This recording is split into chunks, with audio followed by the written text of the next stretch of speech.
Well, hello lovely humans, welcome back to my channel. This week's video, I'm going to be doing a home birth Q&A. So I think it might be like a month and a half ago now, I finally released, like everyone was anticipating this release. I finally uploaded our birth story video. It was a very positive, successful, peaceful, unmedicated, at-home VBAC.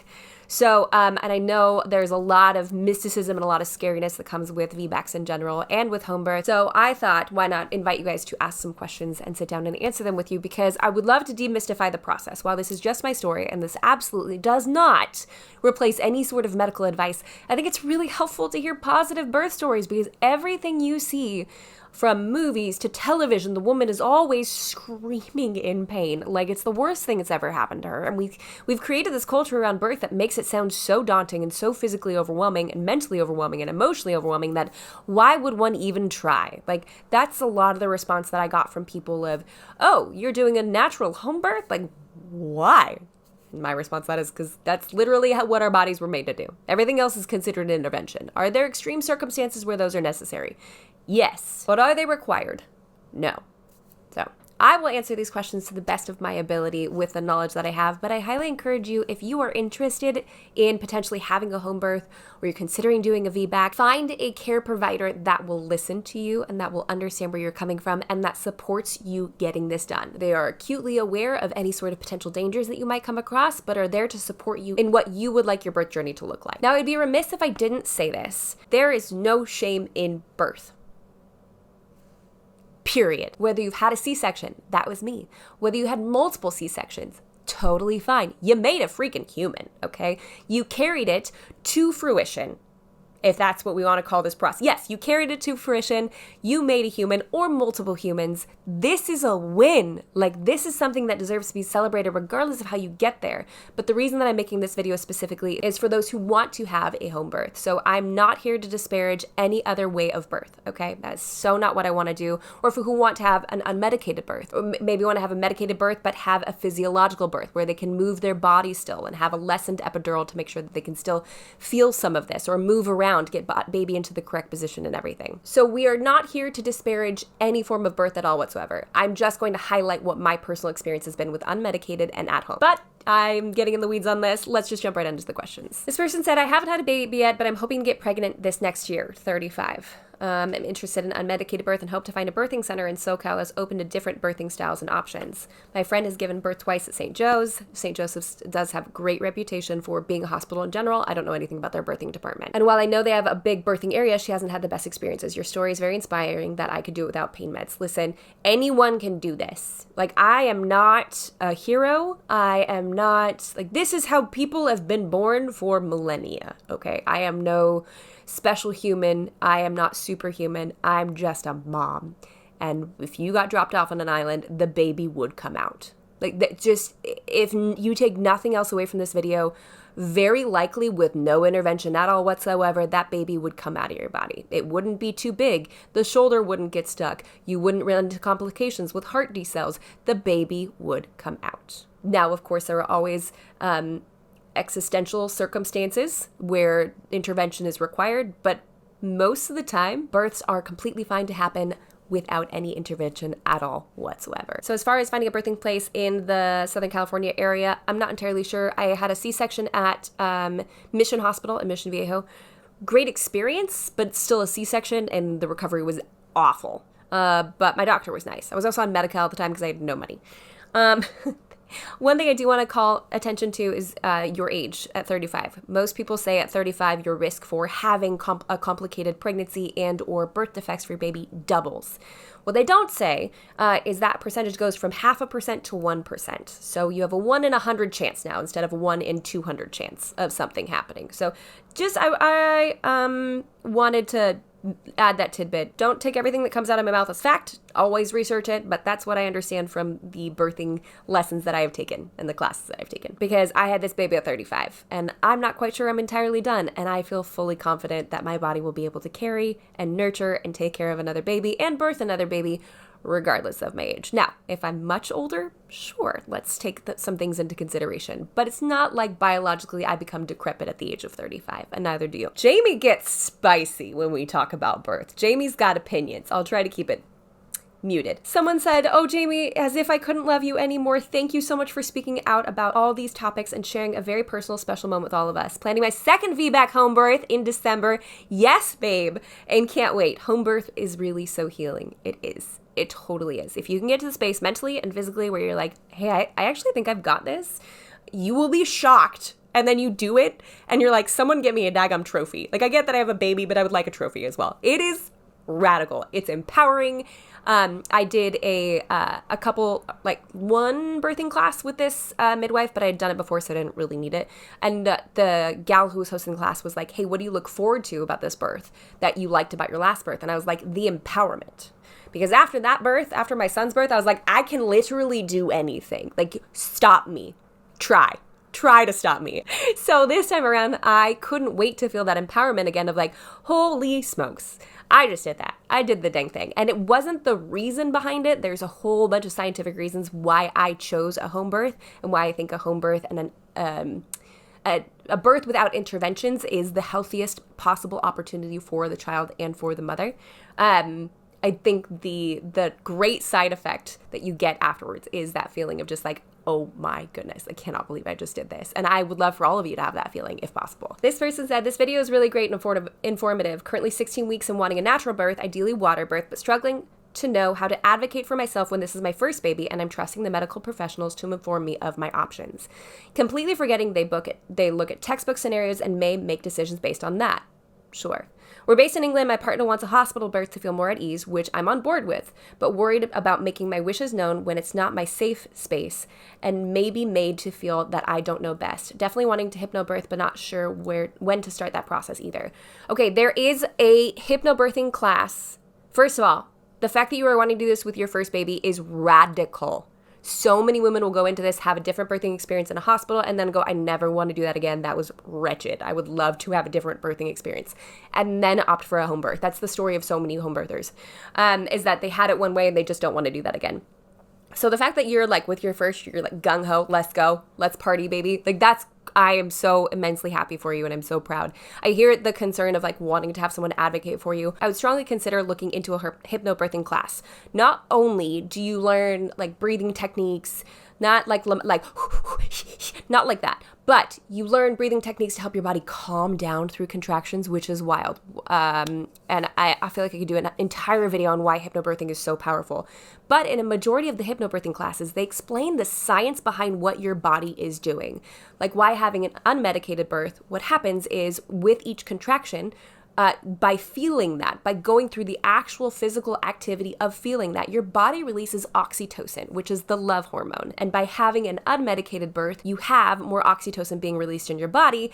And I think from what I understand, don't quote me on this, but if you decide to look it up, you might find some information on the lower rate of postpartum depression with those that birth at home because of the release of oxytocin that they have throughout their laboring process. And that's not to say that it can't happen with a home birther, and that's not to say that it's always going to happen with someone who doesn't birth at home, but there seems to be a really high correlation with this postpartum depression and all of these interventions that we seem to be having, including epidurals and Pitocin, which is a fake form of oxytocin to encourage these contractions to be moving along. So I learned a lot of that through my personal hypnobirthing instructor back in California. She does not have an online course option. However, I just actually purchased for my sister-in-law access to this course. I'm going to go ahead and write the title of it right here because I can't recall the name of it off the top of my head. She's based in the UK, but based on the reviews, I did a ton of research on this. Now, I've taken this class before, or this idea before. It stems off of a book or a general theology, so to speak. So I knew what I was looking for when looking for this course, and this is the one that hit all the marks for me. So I'm going to link it down in the description box if you'd like to take a look at it.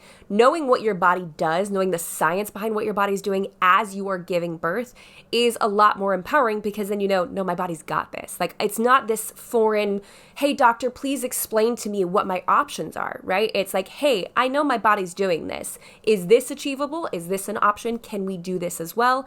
It empowers you with the correct questions to ask and the knowledge base so that you don't feel like you're going into this hoping a doctor just gets a baby out of your body. You're going into this knowing that if you got dropped off on an island, the baby would come out. I know that's a very banal, like simplistic way of looking at this, but if you can kind of cling to that, it will really help you through each and every single one of those surges, those contractions, the prep work, the mental work, like the baby's gonna come out. So to return to your question, take a hypnobirthing class, and if you find that effective, ideally take it with your partner so he can experience that and learn that science with you. It provides you with a much greater foundation to have these conversations with medical professionals.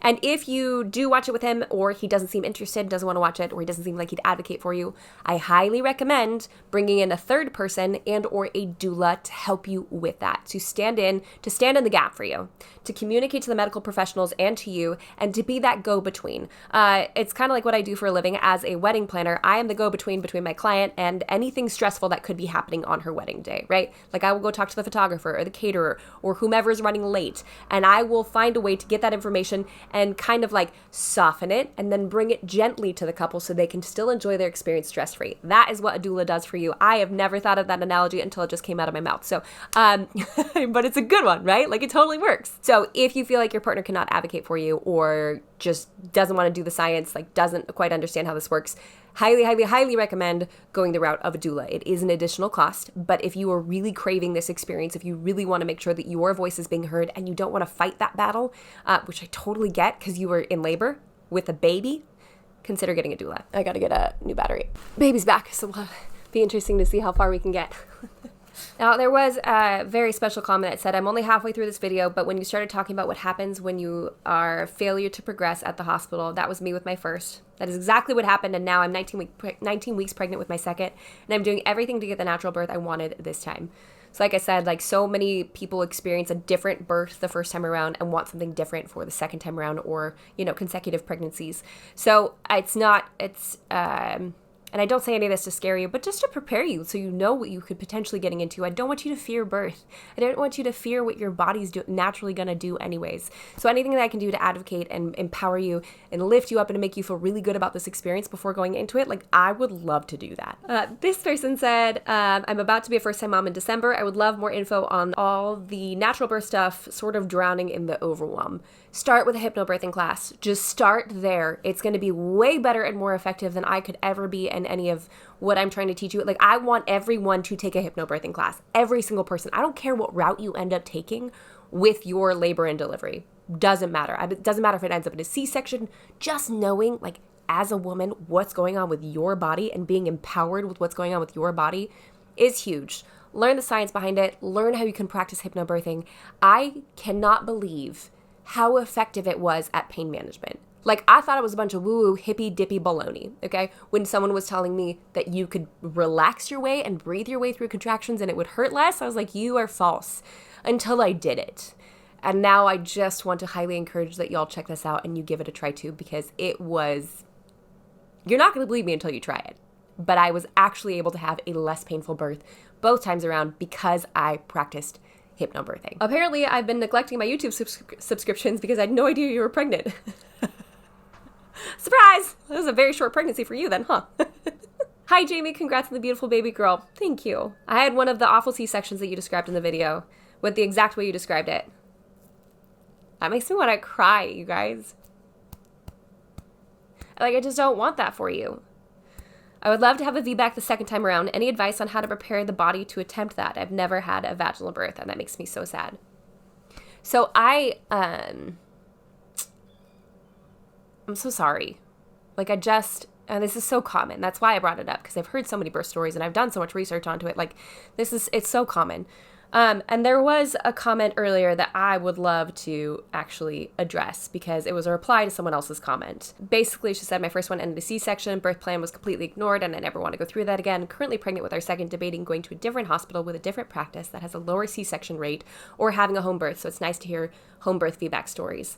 And the reply said this: it's not really recommended because of the risks of complications towards VBAC, so I recommend sticking to a hospital with a lower VBAC requirements, which is great, as you don't want the risk of something going wrong and not making it to the hospital or something happening to the baby, as midwives aren't trained if something goes super wrong.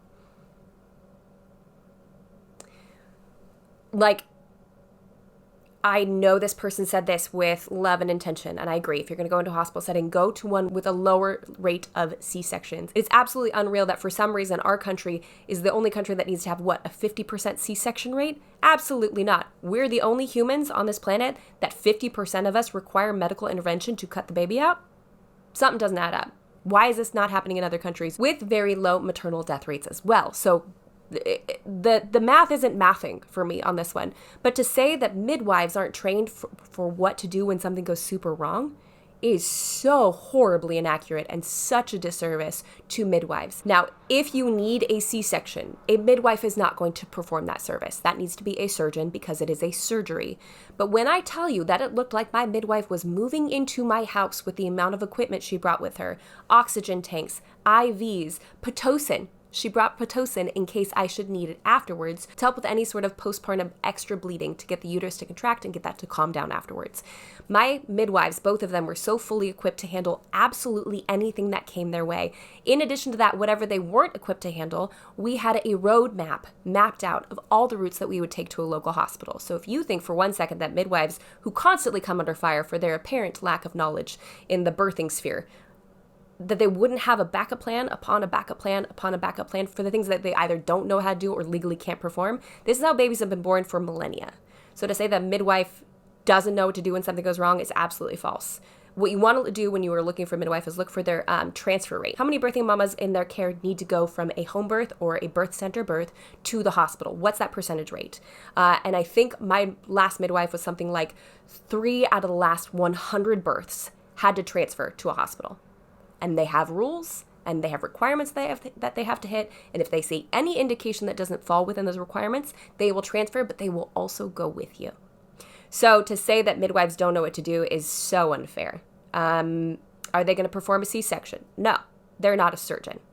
But they probably know way more about the woman's body and about birth in general than a lot of mainstream doctors do. So I just wanted to squash that real quick. I know, again, this person probably meant really well, and I'm so don't want to single you out by saying that specifically, but I think it's a very unfair shake to say that about midwives, especially when I'm guessing you probably haven't had any experience with them or birthed with a midwife that comes with all this equipment and literally decades of knowledge. To answer your question on advice on how to prepare the body to attempt that, I didn't do much. The main concern with a VBAC is that the C-section scar would affix itself to the uterine wall. So as it grows with baby and that as it contracts down during labor, the concern is that it would rip, right? The concern is that the scar would be adhered to obviously where the scar is at and the uterine wall, even though the risk of that happening is, it was such a nominal percentage that I don't even recall what it was. Because I was kind of worried about it, and I mentioned it to my first VBAC, to my first hypnobirthing instructor. She's like, I think the percentage is something like 6% of that happening. I'm currently editing this video, and I wanted to fact check myself, which I exaggerated on the earlier C-section number, but this one I was like, I really want to look this up because I thought it was 6%. It's not. Let me show you. According to the American College of Obstetrics and Gynecologists, the risk of a ruptured uterus if you've had a previous C-section with a horizontal transverse cut is about 0.9% or less than 1 in 100. This stuff. You mean to tell me that we're just going to keep cutting for less than 1%? The rest of the video. Just wanted y'all to see that. And I hadn't given birth in like 7 years. So I was like, you mean to tell me that there's like a 6% chance, again, I could be getting the number wrong, that this tear could happen, and then if that does happen, what happens next? Like if that happens at home, what happens next? What's the next thing? What's the next step? And I don't recall what the response was to that. But that's the main concern with the VBAC, is that specific scar, and then the uterus kind of getting caught. Look up the percentage of that. Sit with that number and figure out if you feel comfortable with that. There are so many successful VBACs that happened that I really don't think using a small percentage of any sort of tearing is reason to fear a natural birth or a VBAC or home birth simply because you've had a C-section before. But of course, you need to look into the research and look into the numbers yourself and see what you feel comfortable with, and make sure you're with a provider that supports that and is prepared, should anything go wrong, to address it accordingly. If that's a midwife, getting you to a hospital on time, if that is your doctor, to be aware of what the next steps should be, and not just straight fearmonger you into requiring you to get another C-section. Okay, another question at the end of her story, which was so sweet. You guys, I just love that you're sharing your birth stories and that you're honoring me with this. This is awesome. With a home birth, you have to take the newborn to the hospital pretty soon after for a checkup. No, you don't take the newborn to the hospital at all. They do the checkup with the baby, and then when you choose to set one up with your pediatrician, you could do that then. But no, there's no hospital visits. Nothing's required. You can just like literally get in your bed and just stay there. They come 2 days after, and then a week after? Is that what it is? Yeah, 2 days after or 2 weeks. I think it's 2 days, 2 weeks, and then at the 6-week mark, you go into the office for your final appointment, or for your next appointment. No, your final appointment. I couldn't agree with you more, and after 5 successful vaginal births, I'm going to say you hit the nail on some of that. Thank you. I appreciate that. I'm expecting baby number 3, and with my first one, I had a vaginal medicated hospital birth. My second, I had a C-section because failure to progress. My epidural failed on one side. Oh, I'm so sorry. I would always get to 6-7 centimeters unmedicated, and then would go downhill from there. I would be exhausted and hungry. This is what I love about home birth. You can eat whenever you freaking want to, because the reason they don't let you eat when you're laboring in the hospital is because just in case they have to take you in for surgery, they don't want you aspirating on your own vomit. Sorry for being graphic, but like if you had eaten something, it's not like they'd not do the surgery. If you were hungry during labor, eat. I wasn't. I am not hungry during labor. That is not something that I need. If it goes on too long, you want to make sure that you get some sustenance into your body. But a woman is going through something akin to a really intense marathon, maybe an Ironman, and you're not going to let her eat? I'm telling you, spicy. So with this birth, I want a home birth and a water birth at that. I was wondering how you dealt with finding a midwife that did VBACs. Both of my midwives were radically supportive. They're like, heck yeah, girl, let's do it. That sounds awesome. No problem.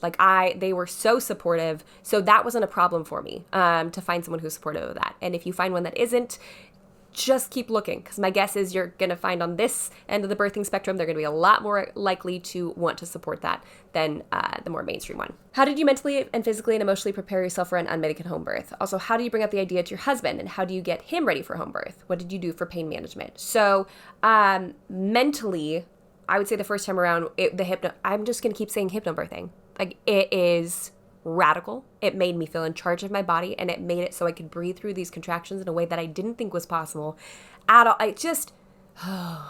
It's so good because it teaches you as the contraction or the surge happens, most people would clench, and they would kind of try to fight through the pain. But if you can truly just relax and let that wave come, breathe through it, and stay as really relax your shoulders and your body and relax your jaw and breathe through it, then you just allow the pain to kind of just wave over. You just wave over. It's when you clench up and when you tighten and when you try to fight it. I mean, it's a desert island. I better hurry this up because I'm losing battery and space on here. So again, I cannot recommend that enough. Just like learning how to just let this wave come over you. Hypnobirthing. That's how I prepared physically and mentally and emotionally in a lot of ways. I spent a lot of time in prayer. A lot of time just saying, like, Lord, please help me to recognize my body is made to do this. Just help me to bridge that gap, because it wasn't a fear that my body was incapable of doing it. I learned the science. I knew my body could do it, right? It was more so a fear of getting in my own head, because birth is very much a mental game. Very, very much a mental game. It's not a physical game, because you can predict when these surges are going to happen. You can predict, you can feel the beginning of them, and if you can relax through them and breathe through them, just let it really kind of happen to you. Well, I mean, it is your body, so it's not happening to you. It's more of if you get in your own head and you start to panic, you can't stay relaxed. So that is where the practice, that is where the for me, leaning into the Lord and really praying over this came into play to get my heart and my soul mentally prepared to do this, to remind myself, stay relaxed, don't fight it, because it sounds counterintuitive, but it works. Now, as far as getting my husband on board, my husband was born at home, and his 2 younger siblings were born at home. So he needed no convincing at all whatsoever. In fact, my midwife in California trained the midwife that delivered my husband.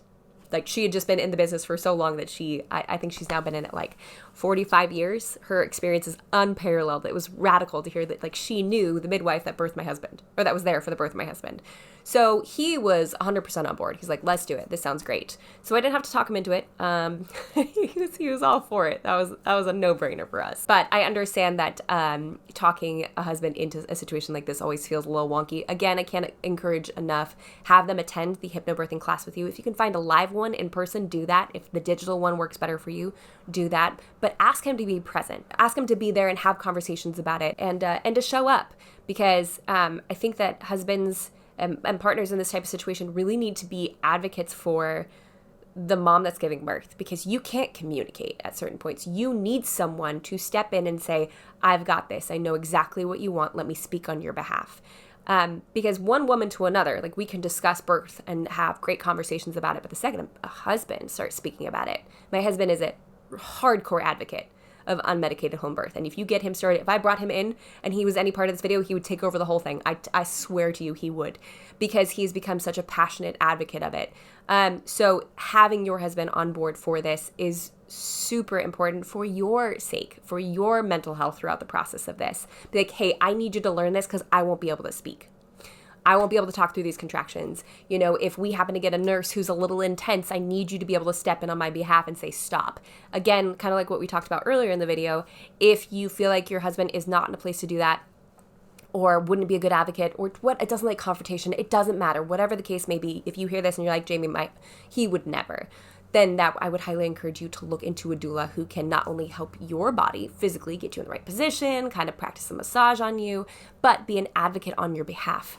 You will have a radically different experience, and they are worth every penny. And then pain management, the only thing I did was hypnobirthing, just breathing through it. Like, if you could recognize, you're like, okay, I can do anything for 1 minute, like literally anything for go hold your breath for a minute.